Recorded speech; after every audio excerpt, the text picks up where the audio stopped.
بسم اللہ الرحمن الرحیم وَلَقَدْ يَسَّرْنَا الْقُرْآنَ لِلذِّكْرِ فَهَلْ مِن مُدَّكِرٍ۔ السلام علیکم ورحمۃ اللہ۔ الحمدللہ وکفا وسلام علی عبادہ الذین اصطفیٰ۔ اعوذ باللہ من الشیطان الرجیم، بسم اللہ الرحمن الرحیم۔ وقد نزل علیکم فی الکتاب ان اذا سمعتم آیات اللہ یکفر بها ویستہزأ بها فلا تقعدوا معهم حتى يخوضوا في حدیث غیرہ انکم اذا مثلهم ان اللہ جامع المنافقین والکافرین فی جہنم جمیعا۔ سورہ نساء کی آیت 140۔ اللہ رب العالمین کا ارشاد ہے کہ جب تم یہ دیکھو، بلکہ بات کا آغاز یہاں سے ہوتا ہے کہ وقد نزل علیکم فی الکتاب، کہ اللہ کی اس کتاب میں ہم تمہیں پہلی حکم دے چکے ہیں، اللہ تمہیں اس کتاب میں پہلی حکم دے چکا ہے کہ جہاں تم سنو کہ اللہ کی آیات کے خلاف کفر بکا جا رہا ہے اور ان کا مذاق اڑایا جا رہا ہے تو وہاں نہ بیٹھو، فلا تقعدوا معهم، ان لوگوں کے ساتھ نہ بیٹھو، حتیٰ یہاں تک کہ وہ دوسری کسی بات میں لگ جائیں، یخوضوا فی حدیث غیرہ انکم اذا مثلہم، اگر تم یہ کا بات نہیں مانتے اور وہیں بیٹھتے ہو، اسی میں شریک رہتے ہو، تو پھر اس کا مطلب کیا ہوا کہ تم بھی انہی کی طرح ہو، یعنی باتیں تو نہیں کر رہے لیکن اس مجلس میں شریک رہتے ہو، اس سے اٹھتے نہیں ہو، تو اس کا مطلب یہ ہوگا کہ تم بھی پھر انہی میں شمار کیے جاؤ گے۔ یقین جانو کہ اللہ منافقوں اور کافروں کو جہنم میں ایک جگہ جمع کرنے والا ہے۔ یہ بات بھی اس کے اندر کہی گئی ہے کہ وقد نزل علیکم فی الکتاب، اس سے پہلے اللہ تعالیٰ اس کتاب میں یہ بات نازل کر چکا ہے، بتا چکا ہے، تو یہ سورۃ الانعام میں ہمارے سامنے آئے گی۔ اب یہاں پر تو ظاہر سی بات ہے کہ یہ سورہ نساء ترتیب میں تو یہ سورت پہلے آ رہی ہے، سورۃ الانعام بعد میں آ رہی ہے، تو سورۃ الانعام جو ہے وہ مکی سورت ہے اور وہاں پر اس وقت میں اللہ تعالیٰ نے یہ بات بتائی ہے، اور یہاں پر یہ سورہ نساء ہے، اور سورہ نساء جو ہے مکی اس کے بعد میں نازل ہوئی ہے سورۃ الانعام کے، لیکن اس اعتبار سے یہ اللہ کے طرف سے اس کے بعد آ رہی ہے، اس لیے سورہ انعام کی آیت 68 میں بھی اس مضمون کو وہاں پر بھی دیکھیں گے۔ تو یہاں پر اللہ تعالیٰ یہ بات کہہ رہے ہیں کہ کوئی ایسی مجلس، کوئی ایسا مقام، کچھ ایسے لوگ جو کہ دین کے خلاف ایسی باتیں کرتے ہیں جو کہ خلاف دین ہیں، خلاف حق ہیں، چاہے وہ براہ راست اللہ تعالیٰ کی بات ہو یا اللہ کی آیات کے خلاف کفر بکا جائے یا اللہ کی ذات کے بارے میں کوئی بات کی جا رہی ہو، دین کے بارے میں کوئی بات کی جا رہی ہو، بحیثیت مجموعی بات کیا ہے، حتیٰ اس میں یستہزأ بہا، آیات اللہ یکفر بہا و یستہزأ بہا، دو چیزیں، ایک آیات سے انکار کرنا، دوسرے اس کا مذاق اڑانا۔ انکار کرنے کے معاملے سے زیادہ جو سنگین بات ہے مذاق اڑانا ہے، یعنی انکار کرنے والے تو انکار کر جاتے ہیں، بات ختم ہو جاتی ہے، لیکن جو مذاق اڑاتے ہیں پھر وہ بات کو آگے بڑھاتے ہیں۔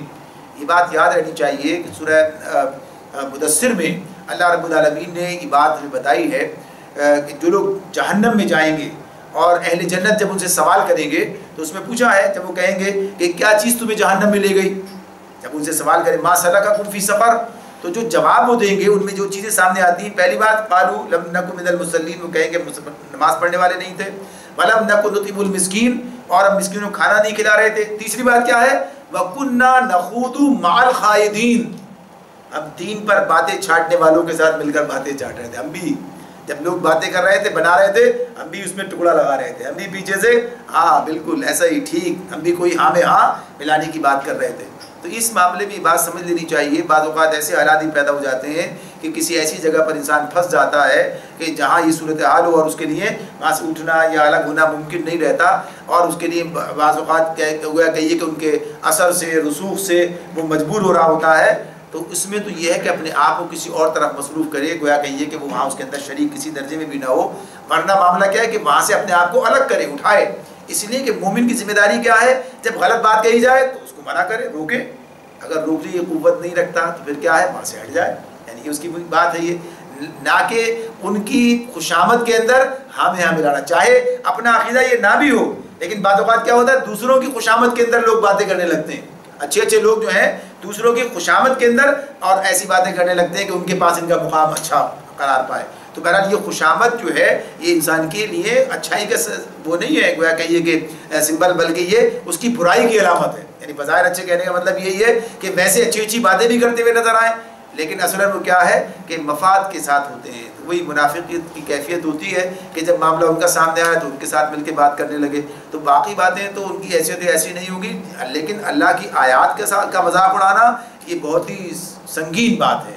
تو اس حوالے سے جو لوگ دین پر باتیں چاٹتے ہیں بغیر علم کے، یا گویا کہیے کہ دین کے جو محافظ ہیں علماء دیگر، اس اعتبار سے دین کی وجہ سے ان کا مذاق اڑاتے ہیں، ان کا مذاق دین کی بنیاد پر اڑا رہے ہوتے ہیں، تو گویا بالواسطہ طور پر دین ہی کا مذاق اڑایا جا رہا ہوتا ہے. تو اس اعتبار سے کہہ دیا گیا کہ ان لوگوں کے ساتھ آپ کا تعلق نہیں ہونا چاہیے، ان کے ساتھ نہیں بیٹھیں. ہاں بعض اوقات ایسا ہو سکتا ہے کہ کاروباری مسائل ہوں، ملازمت کے مسائل ہوں، یا عزیز و اقربا کا معاملہ ہو، دوستی تو کم سے کم نہیں ہونی چاہیے. یہ کہیں کہ بھائی دوست احباب ہے، تو ایسا نہیں ہونا چاہیے. دوستی تو آدمی اپنی مرضی سے کرتا ہے نا بھائی. قرابت دار تو اسے مرضی سے نہیں ملتے، مجبوری سے ملتے ہیں.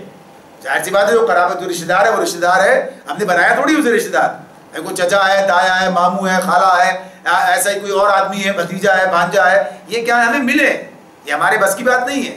تو ان کا معاملہ تو الگ ہے کہ ٹھیک ہے تعلقات بھی رکھنے ہیں اور جو صلہ رحمی کے معاملات ہیں وہ بھی رکھنے ہیں. یہ سب چیزیں ہو سکتی ہیں. بعض اوقات ملازمت بھی مجبوری بن سکتی ہے، کیا کریں، کام ہے، ملازمت ہے، کوئی اور ہے نہیں اس کے علاوہ، اور کوئی آپشن اس وقت نہیں ہے، ممکن نہیں ہے، تو آدمی گزارا کر رہا ہوتا ہے. دوستی نہیں، دوستی کے معاملے میں کوئی گنجائش نہیں بنے گی، اس لیے کہ وہ انسان کا اپنا اختیار ہے، وہ خود بناتا ہے. تو یہ بات کہہ دی کہ ایسا معاملہ ہو تو اس میں اس سے پیرو نہیں کرنا، اپنے آپ کو بچانا. تو یہاں بتایا جا رہا ہے کہ وہاں نہ بیٹھو جب تک وہ دوسری باتوں میں نہ لگ جائیں. اب اگر تم ایسا کرتے ہو نہیں بیٹھے رہتے ہو تو تم بھی انہی کی طرح ہو. یہ چیز جو ہے کسی بھی طرح سے قابل برداشت نہیں ہے، گوارا نہیں کی جا رہی کہ ان کے ساتھ بیٹھ کر ان کی باتوں کے اندر شریک رہا جائے. اور پھر یہ بتا دیا کہ اللہ منافقوں اور کافروں کو جہنم میں ایک جگہ جمع کرنے والا ہے، یعنی یہ منافقت کی علامت ہوگی. اور وہ کفر کی بات کر رہے ہیں تو دونوں ایک جگہ چلے جائیں گے جہنم میں. الذین یتربصون بکم فإن کان لکم فتح من اللہ قالوا الم نکن معکم. یہ منافق تمہارے معاملے میں انتظار کر رہے ہیں کہ اونٹ کس کروٹ بیٹھتا ہے، یعنی معاملات حالات کیا رخ اختیار کرتے ہیں. اگر اللہ کی طرف سے فتح تمہاری ہوئی تو آ کر کہیں گے کیا ہم تمہارے ساتھ نہ تھے، ہم تو مسلمان ہیں، ہم تو تمہارے ساتھ ہی تھے. وإن کان للکافرین نصیب قالوا الم نستحوذ علیکم ونمنعکم من المؤمنین فاللہ یحکم بینکم یوم القیامہ. اللہ تعالیٰ فرماتے ہیں پھر اور اگر کافروں کا پلہ بھاری رہا تو ان سے جا کر کہیں گے کہ ہم تمہارے خلاف لڑنے پر قادر نہیں تھے، پھر بھی ہم نے تم کو مسلمانوں سے بچایا. یعنی ہم ان کے ساتھ مل کر نہیں لڑے، مسلمانوں کی قوت کو ہم نے کمزور کر دیا، اس بنیاد پر تمہیں فتح ہو گئی ہے، یعنی ان پر اپنا احسان جتائیں گے. تو بات کیا ہے پھر وہی نہ ان کے نہ ان کے، اپنے مفاد کے، اپنے خود غرض. تو یہ بھی کیفیت بیان کی. فرمایا ان کے اللہ، بس اللہ ہی ان کے اور تمہارے معاملے کا فیصلہ قیامت کے روز کرے گا. وَلَن يَجْعَلَ اللَّهُ لِلْكَافِرِينَ عَلَى الْمُؤْمِنِينَ سَبِيلًا. اور قیامت کے دن فیصلے میں اللہ نے کافروں کے لیے مسلمانوں پر غالب آنے کی کوئی سبیل نہیں رکھی، یعنی کوئی ایسا راستہ نہیں ہے علی المؤمنین سبیلا، ان کے اوپر کوئی راستہ بن جائے، کوئی طریقہ ایسا ہو جائے کہ وہاں بھی وہ اہل ایمان پر غالب آ جائے. لوگ کہیں بھائی دنیا کے اندر بھی یہ مسلمان جو ہے ان کے ہاتھوں ستائے جاتے رہے، پٹتے رہے، اور اب آخرت میں بھی ان کا ہی فائدہ ہو رہا ہے، آخرت میں بھی یہ مجرم بن رہے ہیں. تو ایسا نہیں ہوگا، اللہ تعالیٰ ایسا نہیں کرے گا. اہل ایمان کو اللہ تعالیٰ ان پر سبقت عطا فرمائے گا. ان المنافقین یخادعون اللہ وهو خادعهم واذا قاموا الى الصلاة قاموا كسالى يراءون الناس ولا يذكرون اللہ الا قلیلا. اب یہ منافقین کی کیفیت اللہ بیان کر رہے ہیں. یہ منافق اللہ کے ساتھ دھوکے بازی کر رہے ہیں. یہ تو شروع میں بتا دیا تھا سورہ بقرہ کے اب دوسرے رکوع میں جہاں منافقین کی بات تھی تو کہا تھا یخادعون اللہ، کہ اللہ کو دھوکہ دیتے ہیں، اہل ایمان کو بھی دھوکہ دیتے ہیں، مگر اصلاً اپنے آپ کو دھوکہ دے رہے ہوتے ہیں. تو اب ان کی اس کیفیت کی بات بیان کی کہ وَإِذَا قَامُوا إِلَى الصَّلَاةِ قَامُوا كُسَالَىٰ. اب دھوکے کی اس کیفیت کو بیان کیا کہ نماز پڑھنا کس کا کام ہے؟ مومن کا کام ہے. تو یہ بھی نماز پڑھنے کے لیے آتے ہیں. وَإِذَا قَامُوا، اور جب یہ نماز کے لیے اٹھتے ہیں تو إِلَى الصَّلَاةِ نماز کے لیے قَامُوا كُسَالَىٰ تو کسمساتے ہوئے اٹھتے ہیں. یراؤون الناس، اور لوگوں کو دکھانے کے لیے اٹھتے ہیں. یعنی معاملہ کیا ہوتا ہے کہ یہ پتہ چل جائے کہ ہاں بھائی یہ بھی اٹھے نماز کے لیے، انہوں نے بھی نماز کی طرف چلے. تو اس کے معاملے میں اللہ تعالیٰ یہ بات بتا رہے ہیں کہ یہ دھوکہ اور دکھانے کا معاملہ ہے. وَلَا يَذْكُرُونَ اللَّهَ إِلَّا قَلِيلًا، اور اللہ کو یاد نہیں کرتے اور بہت ہی کم. یعنی کچھ پڑھتے بھی اس کے اللہ کو یاد کرنے سے مراد کیا ہے؟ نماز پڑھتے ہیں تو کچھ نہ کچھ تلاوت بھی کرنا ہوتا ہے، تسبیحات بھی پڑھنی ہوتی ہیں لوگ، یعنی کچھ نہ کچھ آواز آ رہی ہے، سن رہے ہیں جو کچھ بات بھی ہے. تو بہرحال یہ کچھ کرتے بھی ہیں، بہت کم کرتے ہیں. یعنی اللہ کو یاد کرنے کا وہ معاملہ ایسا نہیں ہوتا جیسا کہ مومنین کا ہوتا ہے. تو اس اعتبار سے یہاں پر یہ بات ہمارے سامنے آ جاتی ہے کہ ان کا جو معاملہ یعنی منافقین کے بارے میں اللہ تعالیٰ یہ بات بتا رہے ہیں کہ انہیں بھی دھوکہ دیتے ہیں اور اس نماز کے لیے بھی آنا پڑتا ہے، آتے ہیں، یہ الگ بات کہ نماز کی کیفیت یہ ہے، لیکن آتے ہیں نماز کے لیے، آتے کا مطلب کیا ہو گیا، یہ جماعت سے نماز پڑھنے کے لیے آتے ہیں۔ یراؤن الناس، لوگ کب دیکھیں گے؟ جب مسجد آئیں گے، گھر میں بھی کون دیکھ رہا انہیں کہ نماز پڑھی ہے کہ نہیں پڑھی ہے؟ تو اس معاملے یہ جو دکھانا ہے تو باہر آ کے دکھانا پڑے گا۔ تو اب یہ نماز پڑھنے آنا اور جماعت سے نماز پڑھنے آنا، تو اس کا مطلب کیا ہے؟ اس کا مطلب یہی ہے کہ اس زمانے میں اس کے صورتحال یہی تھی نبی اکرم صلی اللہ علیہ وسلم کے زمانے میں کہ اگر کوئی شخص ایمان لا کر نماز نہ ادا کرے تو اس کا مطلب کیا ہوا کہ گویا وہ ایمان ہی نہیں لایا ہے، یعنی اس کو اس طرح شمار ہی نہیں کیا جائے۔ یعنی یہ بات کسی بھی طرح سے قابل قبول نہیں تھی کہ تصور نہیں کیا جا سکتا تھا کہ ایک آدمی مسلمان بھی ہو اور نماز ادا کرنے کے لیے مسجد نہ آئے، کوئی تصور ہی نہیں ہے۔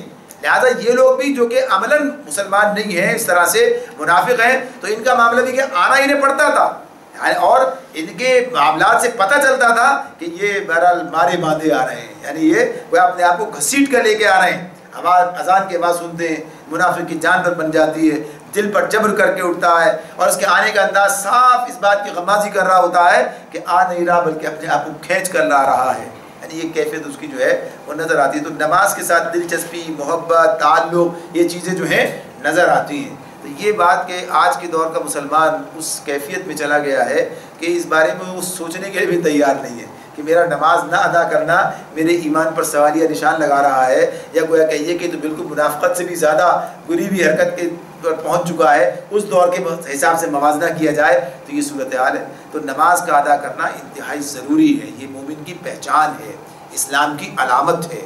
تو ان کے بارے میں آگے فرمایا منافقین کے مذبذبین بین ذالک لا الہ ہؤلاء ولا الہ ہؤلاء ومن یضلل اللہ فلن تجد له سبیلا۔ یہ مذبذبین بین ذالک یعنی کفر و ایمان کے درمیان ڈاوا ڈول ہیں، ڈاوا ڈول، نہ پورے اس طرف ہیں نہ پورے اس طرف ہیں، وہی بات نہ اس کے ہے نہ اس کے۔ یہ معاملہ کیا ہے؟ اب یہ ایک ایسی بے یقینی کی کیفیت ہوتی ہے، یعنی نفاق جس دل میں ہوتا ہے اس کے اندر یقین نہیں ہوتا، شک ہوتا ہے۔ منافق ہمیشہ شک میں پڑا رہتا ہے، پتہ نہیں صحیح ہے پتہ نہیں غلط ہے کیا، ورنہ چلو ادھر نہ آئے ادھر چلا جائے۔ بھائی جو کافر ہے وہ تو بہرحال ایک طرف ڈکلیئر ہے، وہ ایک طرف ہے، یعنی وہ جو جہاں بھی ہے اس نے سوچ سمجھ کے فیصلہ کر لیا کہ بھائی یہ ٹھیک نہیں ہے یہ ٹھیک ہے، اس نے کفر پر مطمئن ہو گیا۔ ان کا معاملہ کیا ہے؟ مذبذبین بین ذالک، دونوں کے درمیان متذبذب ہے اور سمجھ میں نہیں آتا، نہ ادھر نہ ادھر، کچھ ادھر بھی ہے کچھ ادھر بھی ہے۔ تو اس کی کیفیت یہ ہے۔ تو یہ گویا کہیے کہ بہت ہی انسان کے لیے ایک ایسی کیفیت جسے کہتے ہیں گو مگو کی کیفیت ہے، اور یہ کبھی دل میں اطمینان نہیں ہونے دیتی۔ انسان جو ہے مضطرب رہتا ہے، اضطراب اس کے اندر ایک پیدا ہوتا ہے، اور بہت سی خرابیاں اس حوالے سے اس کے اندر جو ہے شخصی طور پر پیدا ہو جاتی ہیں۔ تو اللہ فرماتے ہیں وَمَن يُضْلِلِ اللَّهُ فَلَن تَجِدَ لَهُ سَبِيلًا، جسے اللہ نے بھٹکا دیا ہو اس کے لیے تم کوئی راستہ نہیں پا سکتے۔ یعنی کس طرح بھٹکایا اللہ نے؟ جدھر انہیں جانا چاہا اللہ نے ادھر ہی جانے کے لیے نہیں چھوڑ دیا، ابھی اس نظام اس قانون کے تحت آ گئے۔ یعنی جب یقین لانے کے لیے تیاری نہیں ہے، ایمان قبول کرنے کے لیے اس طرح تیاری نہیں ہے، اللہ رب العالمین نے یہ بات بیان کی ہے کہ انما المؤمنون الذین آمنوا باللہ ورسولہ ثم لم یرتابوا، یعنی پہلی بات ہی بیان کی ہے۔ پھر کہا وجاہدوا باموالہم وانفسہم فی سبیل اللہ اولئک هم الصادقون۔ مومن تو اصل میں بس وہی ہے کہ جو اللہ اور اس کے رسول پر ایمان لائے اور پھر انہوں نے شک نہیں کیا اور اپنے مالوں اور اپنی جان سے اللہ کے راستے میں جہاد کیا، یہ لوگ سچے ہیں۔ اچھا، یہ دونوں چیزیں ایک ساتھ آئی ہیں تو اس میں یہ بات سمجھ لینی چاہیے۔ پہلی بات تو یہ ہے کہ یعنی یقین حاصل ہو جانا، یقین حاصل ہونے کے جو ذرائع ہیں وہ کیا ہیں؟ قرآن پر غور و فکر کرنا، اور دوسرا کیا ذریعہ ہے؟ اللہ کے راستے میں جدوجہد کرنا، اس سے یقین پیدا ہوتا ہے۔ انسان عمل بھی انسان کو آگے بڑھاتا ہے۔ جو آدمی عمل سے دور ہوگا اس کے اندر لازماً عقیدے کی کمزوری بھی آئے گی، عقیدے کی کمزوری اس کے اندر پیدا ہو جائے گی، اور جیسے جیسے اس پر آدمی آگے بڑھے گا اس کے عقیدے میں بھی پختگی جو ہے پیدا ہوتی رہے گی۔ تو یہ آدمی کی کیفیت کا معاملہ، جس طرف چلتا ہے تو اللہ کا نظام ہے یہ۔ تو اس اعتبار سے فرما دیا جسے اللہ نے بھٹکا دیا اس کے لیے تم کوئی راستہ نہیں پا سکتے۔ یا ایھا الذین آمنوا لا تتخذوا الکافرین اولیاء من دون المؤمنین اتریدون ان تجعلوا للہ علیکم سلطانا مبینا۔ بڑی بات اس میں ہمارے سامنے رکھی گئی ہے، یعنی ایک اعتبار سے خوفناک چیز اس میں آ گئی۔ اے لوگوں جو ایمان لائے ہو، لا تتخذوا الکافرین اولیاء من دون المؤمنین، مومنوں کو چھوڑ کر کافروں کو اپنا رفیق نہ بناؤ۔ یعنی یہ بات پھر اللہ تعالیٰ ہمارے سامنے رکھتے ہیں۔ ابھی تو ان کے بارے میں کہا تھا کہ یہ لوگ جو ہے اہل ایمان کو چھوڑ کر ادھر جاتے ہیں، منافقین کے بارے میں. اب کہا کہ مومن ہو کر بھی کچھ لوگ ایسا کر سکتے ہیں، یعنی ان کی سمجھ میں یہ بات نہیں آ رہی ہے، یعنی اس معاملے میں وہ بھی یہ بات سوچتے ہیں کہ شاید ان سے فائدہ ہوگا. تو اب اہل ایمان سے بات کی جا رہی ہے، یعنی اہل ایمان بھی غلط فہمیوں میں مبتلا ہو جاتے ہیں، بات کو نہیں سمجھ پاتے ہیں پوری طرح سے. تو ان سے اللہ تعالیٰ کیا کہتے ہیں، لا تتخذوا الکافرین اولیاء، یعنی کافروں کو اپنا ولی سرپرست نہ بناؤ، اور وہ بھی کب، من دون المؤمنین، اہل ایمان کو چھوڑ کر. تمہارا حقیقی تعلق تو اہل ایمان کے ساتھ ہونا چاہیے، تمہاری صف بندی اہل ایمان کے ساتھ ہونی چاہیے، اہل کفر کے ساتھ نہیں ہونی چاہیے. آج صورتحال کیا ہے، اہل کفر کے ساتھ صف بندی کر کے اپنے آپ کو مضبوط بنانے کی کوشش کرتے ہیں. اچھا اس کے ساتھ نہیں تو اس کے ساتھ چلے جائیں گے کافر کے ساتھ ہی. آپس میں مل کر کوئی اپنا نظام بنائے، کوئی اپنے آپ کو اس مقام پر لائیں. یہ ظاہر ہے کہ نہ اسلام سے دلچسپی اس درجے کی ہے، نہ اپنے آپ پر اعتماد ہے، یا اپنے آپ پر ہی اعتماد نہیں، خود ہی اسلام پر نہیں ہے. تو ظاہر سی بات ہے کہ پھر وہ کیفیت ہی پیدا نہیں ہو رہی ہے. اللہ تعالیٰ یہ بات کہتے ہیں ایسا مت کرو، ایسا مت کرو. اور اگر ایسا کرو گے تو کیا ہے، اتوریدون، کیا تم یہ چاہتے ہو، یعنی کیا تم نے، اب یہ عمل کیا ہے تمہیں کہاں پہنچا دے گا. اس عمل کا مطلب کیا ہوا کہ اس کا مطلب تم یہی چاہتے ہو. جب کہتے ہیں نا کہ یہ کام کیا، اس کا مطلب ہے تم یہی چاہتے تھے، یہی ہونا چاہیے تمہارے ساتھ. تو اتوریدون، کیا تم یہ چاہتے ہو، ان تجعلوا للہ علیکم سلطانا مبینا، کہ اللہ کو اپنے خلاف صریح حجت دے دو. سلطان دلیل، کیا سلطان، اللہ کے اپنے خلاف اللہ کے جو ہے سلطان مبینہ، یعنی تمہارے خلاف مکمل کھلی دلیل حاصل ہو گئی. اب اس کے بارے میں کچھ کہنے کی ضرورت ہی نہ رہی. یعنی جب کوئی ایسا جرم اس طرح کا سامنے آ جائے کہ اب کوئی اس کے لیے ثبوت کی ضرورت ہی نہیں، پایا ثبوت کو پہنچ گیا، یعنی جیسے کہتے ہیں رنگے ہاتھوں پکڑا گیا. اب معاملہ کیا ہے، اب تو بات کوئی، تو کیا یہ عمل ایسا ہے کہ کہنے کے باوجود، یعنی بار بار بتایا جا رہا ہے، کہا جا رہا ہے کام نہیں کرو، اس کے بعد پھر یہ کرتے ہو، تو اس کا مطلب کیا ہوا، تم یہ چاہتے ہو کہ اللہ کو اپنے خلاف عزت دے دو، کہ اللہ جو چاہے کرے، چاہے تمہارا شمار وہیں کرے، تمہارے ساتھ جو بھی معاملہ کرے. تو یہ اتنا اس میں جو ہے اللہ تعالیٰ نے زور دے کر اس بات کو بیان کیا ہے کہ انسان سوچے کہ وہ اپنے خلاف اللہ کو حجت فراہم کر رہا ہے کہ اللہ جو چاہے کرے. ان المنافقین فی الدرک الاسفل من النار ولن تجد لهم نصیرا، یقین جانو کہ منافق جہنم کے سب سے نچلے طبقے میں جائیں گے اور تم کسی کو ان کا مددگار نہ پاؤ. یعنی منافق کا معاملہ کیا ہے، اس کا معاملہ کافر سے زیادہ سخت ہے. یعنی جہنم کے سب سے نچلے طبقے سے مراد کیا ہے یہاں پر، یعنی زیادہ شدید عذاب کی بات ہو رہی ہے، اسی اعتبار سے بات ہے. اور کوئی مددگار نہیں ہوگا. یہاں تو مددگار بنانے کے چکر میں گھومتے رہتے ہیں، وہاں کچھ نہیں، الا الذین تابوا، سوائے راستہ پھر کھول دیا. آخر میں اللہ تعالیٰ نے پھر ان کے لیے یہ بات بتا دی کہ اگر چاہیں تو ایسا بھی ہو سکتا ہے، سوائے ان لوگوں کے، الا الذین تابوا، کہ جنہوں نے توبہ کی، اور توبہ کرنے کے بعد کیا ہے، وَأَصْلَحُوا، اور اپنی اصلاح کر لیں.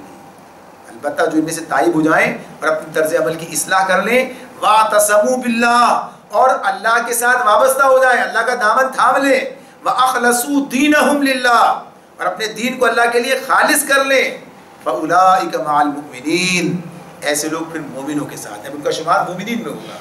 وَسَوْفَ يُؤْتِ اللَّهُ الْمُؤْمِنِينَ أَجْرًا عَظِيمًا، ایسے لوگ مومنوں کے ساتھ ہیں، اللہ مومنوں کو ضرور اجر عظیم عطا فرمائے گا. یعنی یہاں پر جو بات بتائی کہ اب کیا راستہ ہے، منافقین کے لیے بھی راستہ اللہ نے کھول دیا ہے. کیا بات، پہلے تو توبہ کرنا ہے، اور توبہ کرنے کے بعد اسی چیز کیا ہے، اپنی اصلاح کرنا. توبہ کے بارے میں ہم جانتے ہیں، توبہ کا مطلب ہوتا ہے پلٹنا. تو پلٹنے کا معاملہ کیا ہے، جس مقام پر تھا، جس جگہ پر تھا، جس غلطی پر تھا، جو حرکت کر اس سے پلٹ آیا. یعنی اگر آدمی وہی کھڑے توبہ کرتا رہے تو بات نہیں بنی. پلٹنا یعنی پلٹ گیا، معصیت سے اطاعت کی طرف آ گیا، غداری سے وفاداری کی طرف آ گیا، بے وفائی سے وفا کی طرف آ گیا. یہی بات ہے نا، یہ کام کرنے لگا. تو یہ پہلی توبہ کی بات، اور پھر توبہ کا اصلاح کی بات ہے.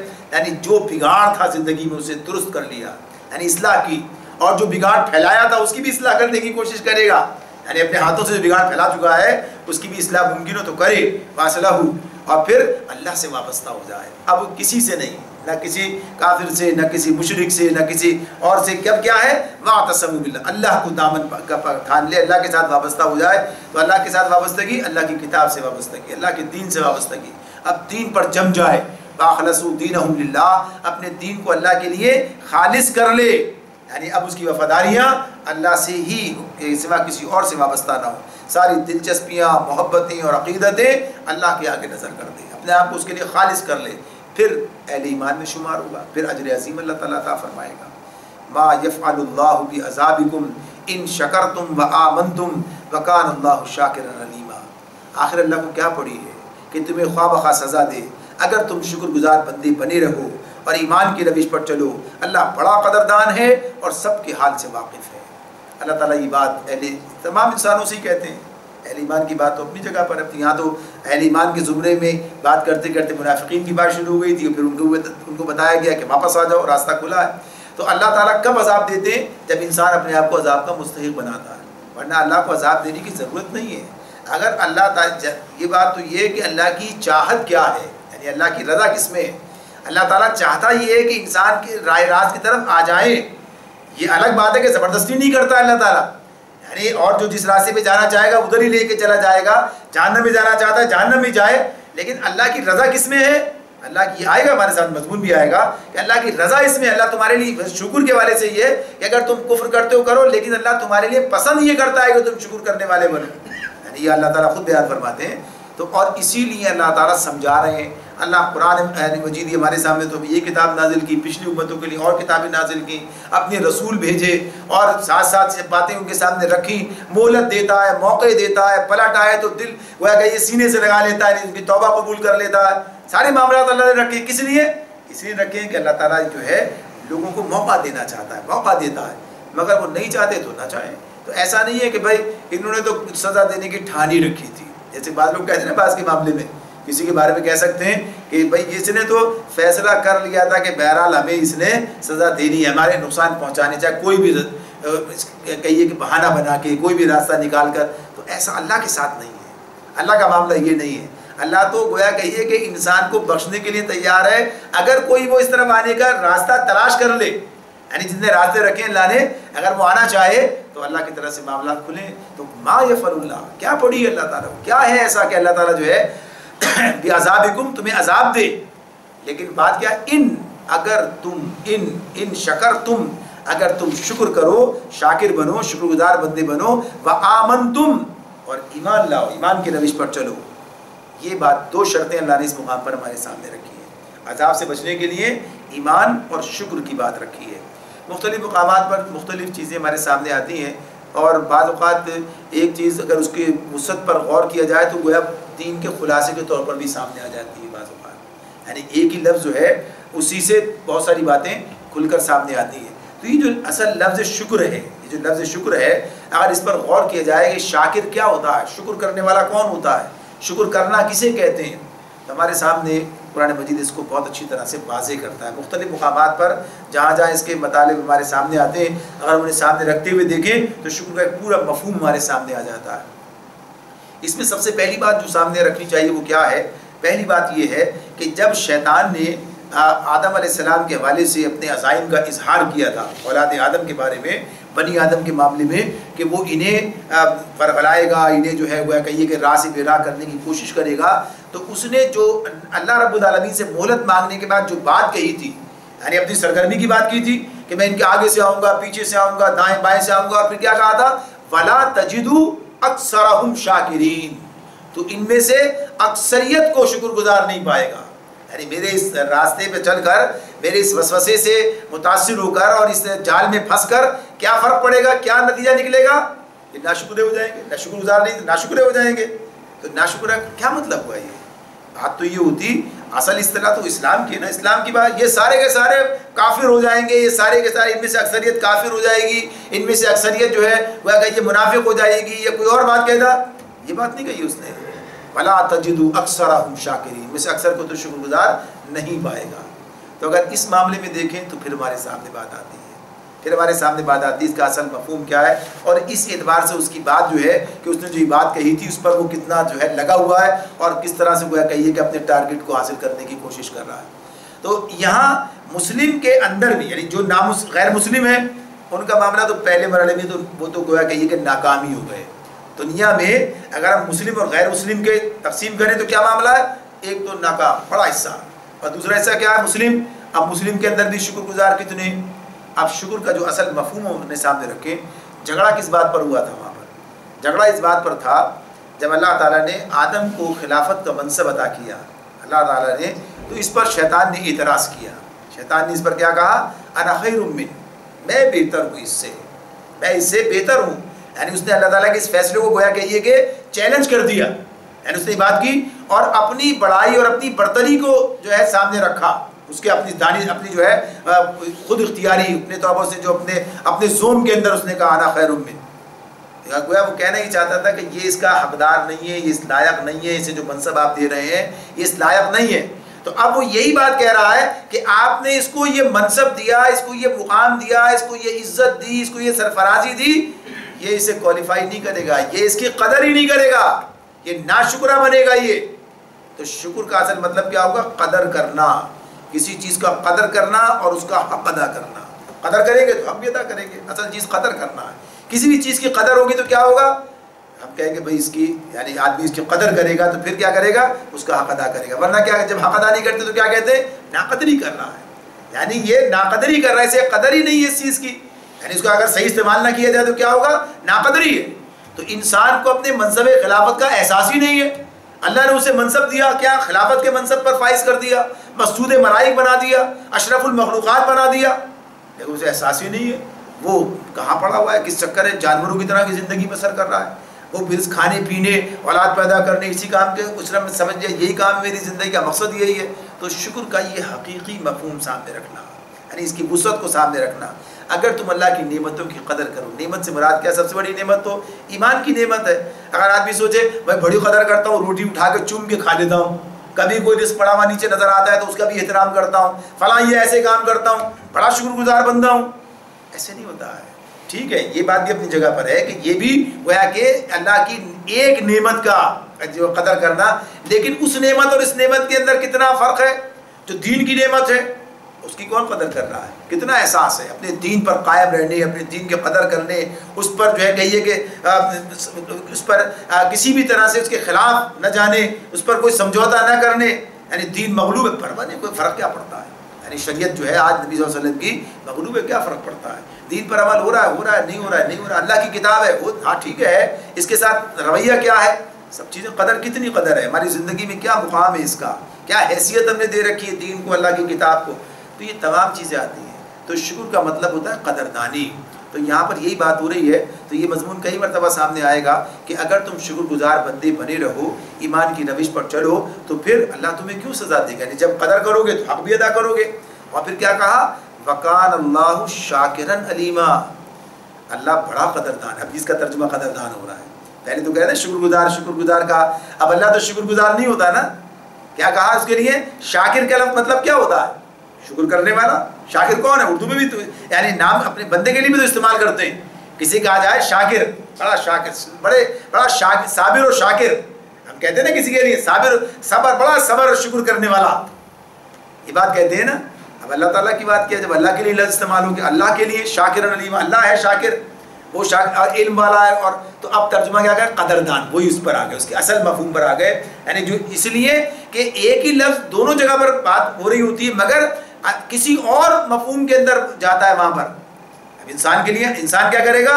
اللہ کی نعمتوں کی قدر کرے گا, اللہ کے احسانات کی قدر کرے گا, یعنی اللہ تعالیٰ کی مہربانیوں کی قدر کرے گا. اور اللہ تعالیٰ بندے کی فرما برداری, اس کی عبادات اور اس کے عمل کی قدر کرے گا. اللہ تعالیٰ اس کی بندگی کی قدر کرے گا, اس کے جو کچھ وہ کرے گا اس کی بھی اللہ تعالیٰ قدردانی کرے گا. اللہ تو قدردان ہے. یعنی انسان چھوٹا عمل کرتا ہے, اللہ اسے بڑا کر دیتا ہے.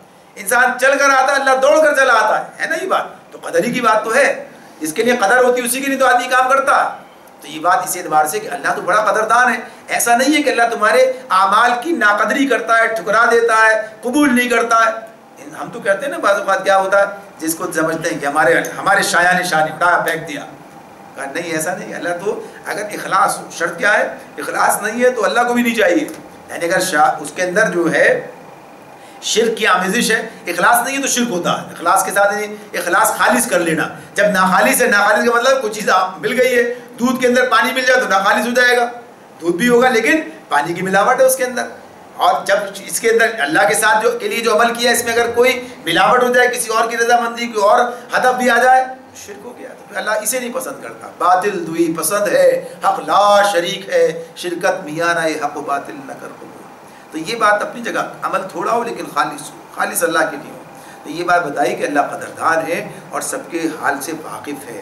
یعنی معاملات کو دیکھ کر فیصلہ کرتا ہے، جس کا بس میں جتنا ہے اتنا ہی اس سے قبول کر لیتا ہے۔ یہ نہیں کہ آدمی تو دو پیسے کا اس سے 2 روپے کا مطالبہ کیا جا رہا ہے، کہتا ہے 2 پیسے کا 1 پیسہ بھی بڑی بات ہے، چلو الحمدللہ اس اعتبار سے تو اس کے مطابقت سے جو ہے مطالبہ کرتا ہے، جیسا انسان کی حیثیت ہے ویسا ہی اس سے مطالبہ کرتا ہے، جن کے رتبے ہیں سوا ان کی سوا مشکل ہے۔ تو یہ بات جیسا معاملہ اسی حوالے سے اللہ تعالیٰ اس سے مطالبات کرتے ہیں اور لوگوں کے اعمال کی قدر کرتے ہیں۔ ہمیں بھی اللہ تعالیٰ توفیق دے کہ ہم اس کی نعمتوں کی قدر کریں، جو منصب اس نے ہمیں دیا ہے خلافت کا اور جو دین ہمیں عطا کیا ہے اس کی قدر کریں، اس کا حق ادا کریں۔ اللہ تعالیٰ نے اس کی توفیق عطا فرمائے۔ وآخر دعوانا الحمدللہ رب العالمین۔